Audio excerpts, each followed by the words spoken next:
घबराहट की आहटें, खामोशी की चीख, पहाड़ों का भेद।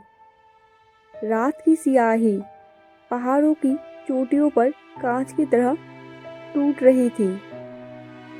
पूरा जंगल एक बेसुरे राग में झूम रहा था। हवा में घबराहट और ठंडी सांस घूम रही थी और हर पत्ते में खामोशी चीख रही थी। ऐसे माहौल में चार दोस्त, जिन्हें रोमांच का नशा चढ़ा हुआ था, उस कुख्यात हवेली की तरफ बढ़ रहे थे।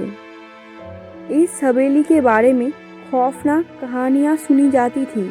आधी रात को रोते हुए बच्चे की आवाज, एक बुढ़िया महिला का भयानक चेहरा और ऐसे तमाशे जो रूह को कपा देते थे।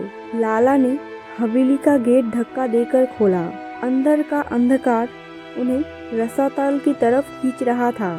उन्होंने टॉर्च की रोशनी में अंदर कदम रखा। हवा में धूल कण घूम रहे थे। लालटेन के जलने का धुआं उनकी सांसों में चुभ रहा था। दीवारों पर लगे पुरानी तस्वीरों से उनका खून जमने लगा। आंखों वाली मूर्तियों को देखकर उनकी रीढ़ की हड्डी में सिहरन दौड़ने लगी। अचानक वे चीख सुने, एक तीखी खतरनाक चीख, जो वे डर से कांपते हुए चीख की दिशा की तरफ बढ़े। चीख एक ऊंचे कमरे से आ रही थी। उन्होंने दरवाजा खोला। अंदर की नजारे ने उनकी सांसें अटका दी। कमरे के बीचों बीच एक पलंग पर एक बूढ़ी औरत बैठी थी। उसकी आंखें लाल थी, चेहरे पर एक खौफनाक मुस्कान फैली हुई थी। कमरे की दीवारों पर खून के छींटे पड़े थे और फर्श पर एक लाश पड़ी थी, जिसका चेहरा उनके चार दोस्त में से एक का चेहरा था। उस बुढ़िया औरत ने धीरे धीरे उनकी तरफ देखा और मुस्कुराते हुए कहा, अब तुम चार हो, पर एक तुम कम हो जाओगे।